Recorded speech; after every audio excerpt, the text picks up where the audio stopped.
বিশ্ববিদ্যালয় থেকে এই যে আজকে যে ডাকসু নির্বাচন হইল, এটার ইম্প্যাক্ট যদি বিভিন্ন কলেজ ইউনিভার্সিটিতে পড়ে, আর তারা যদি পিআর পদ্ধতির জন্য জোরালো দাবি জানায়, পিআর পদ্ধতি থেকে বের হয়ে যাওয়া দেশের জন্য ধন্যবাদ আপনাকে। আর পিআর পদ্ধতি জামাত যেহেতু চাচ্ছে, তাতে একটা জিনিস স্টাবলিশ, যে জামাতের সাথে আওয়ামী লীগের কোনো আতাত হয় নাই। আতাত হইলে আর পিআর পদ্ধতি সে চাইতো না। বিশ্ববিদ্যালয়ের কথা যেটা উনি বললেন যে আতাত হয়ে গেছে এবং সেই মোতাবেক ছাত্রলীগের ভোট ওখানে চলে গেছে, তাহলে আতাত হইলে পিআর পদ্ধতি থেকে তারা সরে যেত। এখন পিআর পদ্ধতিতে কি হয়? নাম্বার ওয়ান, কারো ভোট বিফলে যায় না। যিনি ভোট দেন সে নিশ্চিত তার দলের কোনো না কোনো প্রার্থী পার্লামেন্টে যাবে। নাম্বার টু, একটা শক্ত বিরোধী দল হয়। নাম্বার থ্রি, দুর্বল সরকার হয়। তিনটেই আমি এডমিট করলাম। দুর্বল সরকারের সমস্যা কোথায়? জাপান দেখেন, ইটালি দেখেন, তারপরে ইভেন বিভিন্ন দেশে দেখেন, 70-80টা দেশে আছে। দুর্বল সরকারে কিচ্ছু আসে যায় না। ইফ ইউ আর ট্রান্সপারেন্ট, আপনি সরে যাবেন সরকার থেকে, সমস্যা কি? আরেকজনের সরকার হবে। আপনি 5 বছর আপনাকে রাখতেই হবে। আপনি যদি ভালো কাজ না করেন, আপনি বলবেন আমার 5 বছর ওয়েট করেন, ভোটার মাধ্যমে আমার সরবেন। কেন? 6 মাসের মাথায় যদি দেখি আপনি গোজামিল দিচ্ছেন, বাকি 4 বছর আমি লোকসান নেব কেন? রাষ্ট্রের ক্ষতি করব কেন? সুতরাং পিআর পদ্ধতি ওই হিসাবে গ্রহণযোগ্য। কিন্তু পিআর পদ্ধতি ওনারা যাবেন কি যাবেন না, এটা রাজনৈতিক সিদ্ধান্ত। 2 নম্বর আসেন যে আমার প্রিয় নেতাকে আমি ভোট দিলে পামু কি পামু না জানি না। প্রিয় নেতা কিসের আবার? সংসদ সদস্যতে।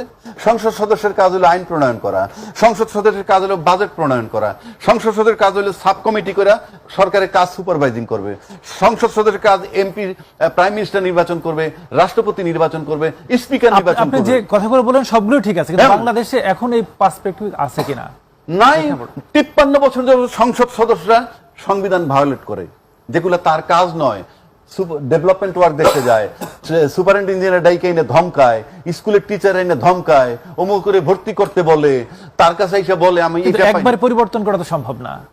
আপনি যাইতেই তো পারবেন, আপনার সংবিধান পারমিট করে না তো। কথায় কথায় যে বলেন সংবিধানের দোহাই দেন, সংবিধান তো বলে নাই তুমি এর বাইরে যাও। ওটা যাও মানে ভায়োলেশন অফ কনস্টিটিউশন। 53 বছর ধরে করে আসছে, সামনে যাতে না করতে পারে পিআর পদ্ধতি তার জন্য প্রয়োজন।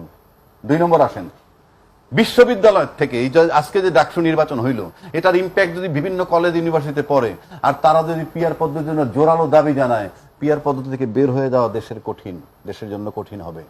এবং কালকে কিন্তু জাকসু, তারপরে রাজশাহী, আপনি জাতীয় পার্টি কদিন পর পিআর পদ্ধতি বলবে, অলরেডি বলছে, ইঙ্গিত দিচ্ছে, অলরেডি বলেছে।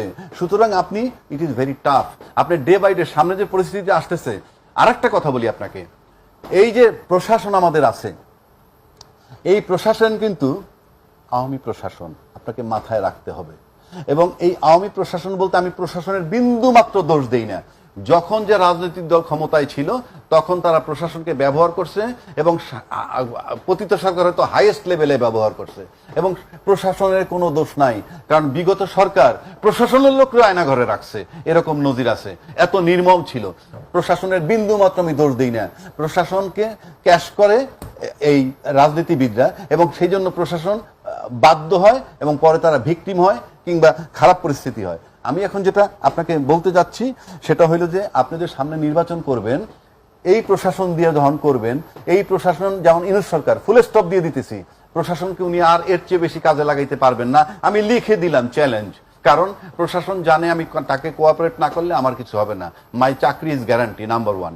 নাম্বার 2 হচ্ছে, কালকে ইউনূস সাহেব সরে যাক, তৃতীয় ব্যক্তি যদি কেউ ক্ষমতা টেক ওভার করে, আর সে যদি বিপ্লবী সরকার হয়ে যায়, তাহলে এই প্রশাসন কাজ করবে ভয়ে। কারণ বিপ্লবী সরকার হিসেবে 10টা-5টায় একেবারে নিয়মের বাইরে গিয়ে ফাঁসি টাসি দিয়ে দেয়। এখন কি এই সরকারের সুযোগ আছে? না, এই সরকার আর পারবে না। বিকজ আপনার একটা পাওয়ার মাত্রা আছে, কতটুকু পারবে সেটা আমাদের বোঝা হয়ে গেছে, সে আর পারবে না। কিন্তু একটা সরকার যদি এরকম আসতে পারে, 10টা লোকের ফাঁসি দিবে, কথা অনিয়ম করে, অতীতে যখন বাংলাদেশে বহু হয়েছে, বাকি 10 লক্ষ ঠিক হয়ে যাবে। এই একটা পদ্ধতিতে প্রশাসন নামতে পারে। আরেকটা পদ্ধতিতে প্রশাসন নামবে যদি বিপ্লবী সরকার না এসে তৃতীয় পক্ষ ক্ষমতা আসে, এবং যদি পরোক্ষভাবে আওয়ামী লীগের লোক হয়, তাইলেও প্রশাসন মাঠে নামবে। তৃতীয় কথা বলে দিচ্ছি, ওনারা যতই নির্বাচন নিয়ে চিৎকার করুক, আমি লিখে দিতে পারি, ধরা যাক সে পাশ করে ক্ষমতায় গেল, এই প্রশাসন তাদেরকে নন কোঅপারেট করে 3 মাসও থাকতে